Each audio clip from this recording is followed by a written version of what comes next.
Another day, another surprise. Welcome to the 8th out of 12 days to Christmas. Today is the 8th. What do we have?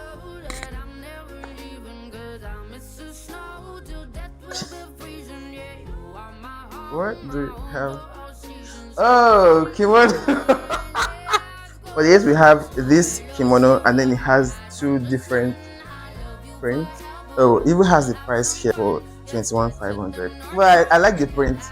I would easily make this into a pants for myself, but this is really good and I like it. So you guys, that's it for day 8. Let me know what you think about the kimono in the comment section. I'll see you tomorrow for day 9.